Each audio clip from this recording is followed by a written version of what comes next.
Hello everyone, welcome to the 10-Minute Sea Discussion podcast, where I, Nora, your host, will break some exciting news from the Southeast Asia, a small but fast-growing region in the Asian continent.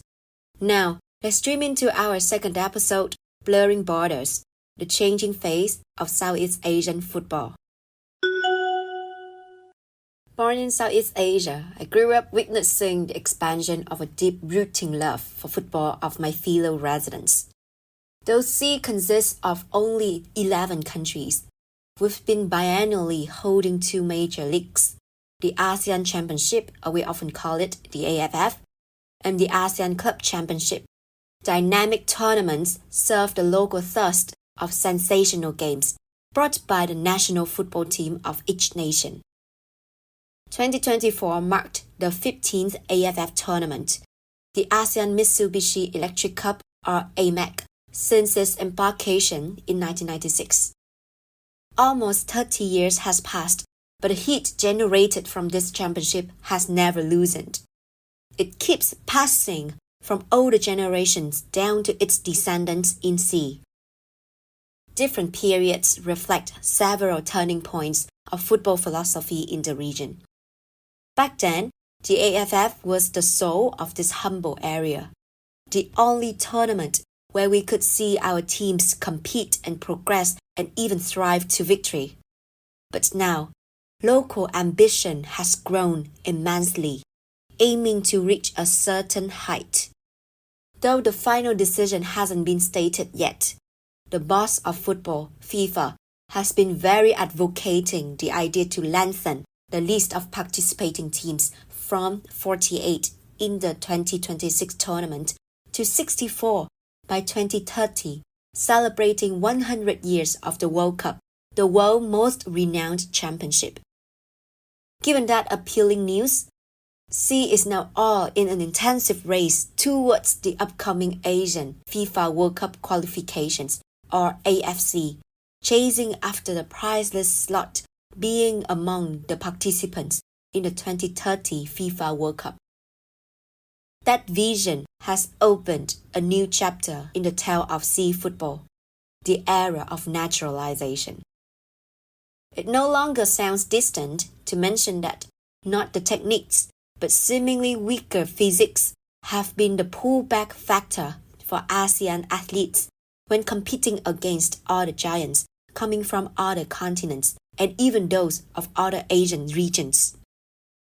Hence, this proposal naturally comes as a resort to compensate for the physical disadvantages among local sportsmen and also bring a fresh involvement to the regional football heritage. Within the past 3 years, from 2022, the trend of granting citizenship to overseas-born players has been exponentially prevalent in SEA. Even in the relatively conservative nations like Vietnam and Cambodia, more foreign faces start to emerge in the national team's presence. Such a move didn't let down the expectations of the football fans and the officials of football federations from the member states. In the recent AFF Cup 2024, almost all teams possess at least one or three naturalized footballers playing the key roles in the squad's formation. And that did transform the outlook of this championship from more conventional or rigid performances in the previous years with solely the local-born players. Spectators finally managed to enjoy more even games with unexpected dynamics, continuous shifting in tactics, and creative techniques contributed by foreign stars. Cambodia teams present in the latest AFF exemplifies that assumption. With courageous naturalization enforcement, the team has arrived at an unexpected threshold.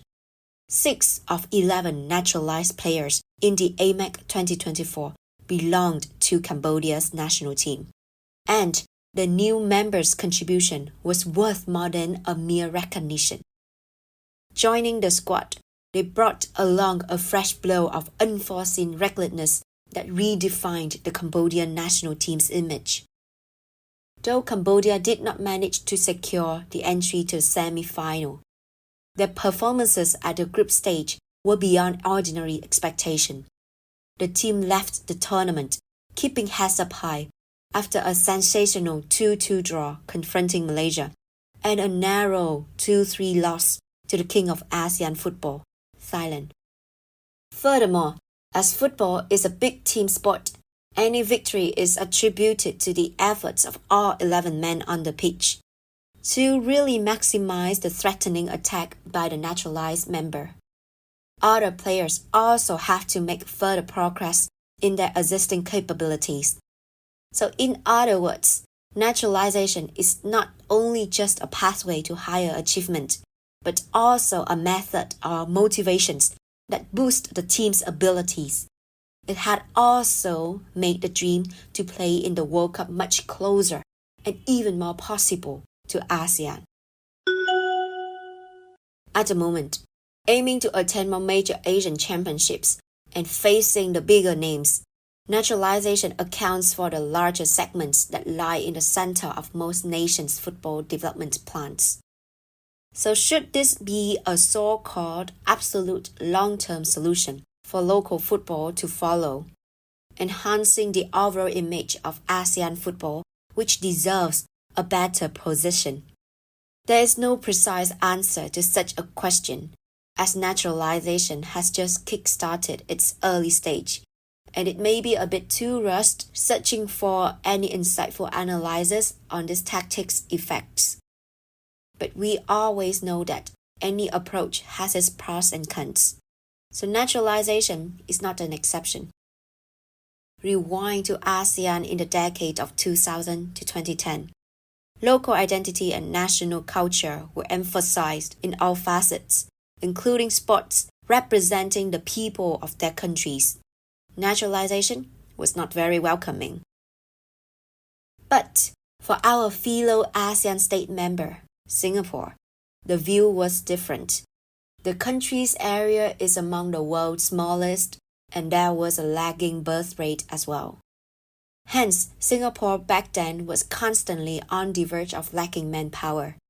Following that, the immigration policy and gaining citizenship were quite breathable, leading to an influx of naturalized players in the national football team. Singapore, or the Lions, as they often call themselves, enjoyed their golden throne with 4 AFF titles in 1998, 2004, 2007, and 2012. The team was unbeatable for others in the region. However, post-2012, their name disappeared from the finals board. Part of the plummet is due to the tightening of granting Singaporean citizenship to foreigners from 2012. Additionally, the country did not fully consolidate or upgrade football training for youth, trapping them into the situation that there were no next generation of equally proficient players to retain their position. When the former naturalized footballers retired, it was challenging to fill the gap they left behind. Despite some improvement in their performance regarding qualifying for the semi-finals of the 3 recent ASEAN Championships twice, the road back to victory is still bumpy. For those walking on this track, in fact, they are also experiencing the oddity given by this pathway. Indonesia has naturalized around 17 players from Europe and America, even though some of them have little Indonesian ancestry. With such a gigantic team consisting of mainly strong, technical, and explosive individuals, Indonesia is currently a threat to any national teams competing in the final round of AFC 2026. But the cost to pay here is that chances for local trained rising stars like Marcelino Ferdinand have been narrowed. Worse, there is a risk of losing their own Indonesian color in football. Furthermore, over-reliance on the naturalized members poses limitations in the team's equal versatility. Indonesia didn't proceed to the semi-final of the latest AMEC with a team of mainly Indonesian-born players, as the naturalized still focused on serving their club amid different European leagues. This extremity in utilizing this policy by PSS, Indonesian Football Federations, may eventually result in the loss of hope and eagerness to fight for the national from the young Indonesian footballer generation, as they seem not receiving the attention their commitment deserves. It's been generally a good sign seeing ASEAN strive for big changes from low football standards to a more daring sports culture where athletes train and commit them all to the big games, while marching on to a more desirable achievement.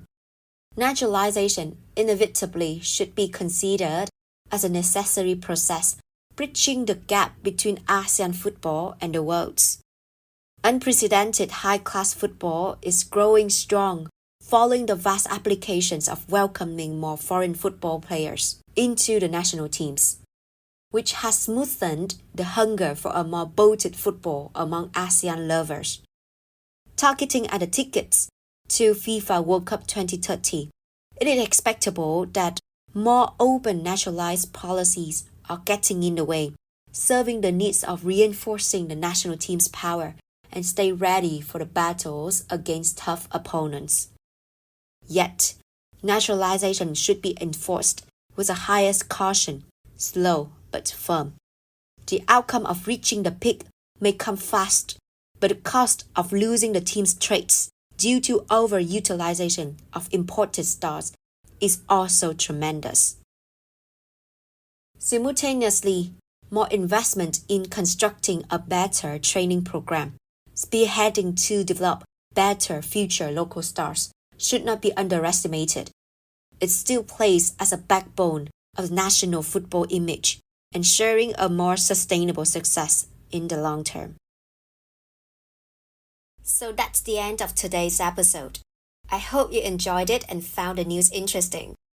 For your convenient reference to further details of the news I mentioned, please find the links to my blog page in the description, where I have compiled all the related information. If you have any questions, or you want to discuss more on what I shared today, please leave your comments below. I would love to talk to each of you more as well. You can search for more episodes of this 10-minute C discussion podcast on Apple Podcasts, Spotify, YouTube Podcasts, and my own blog page. Thank you for listening to today's episode all the way to the end. And I hope to see you again in my next episode of 10-minute C discussion, which will be released soon. Once again, this is Nora, your host. Thank you so much and goodbye.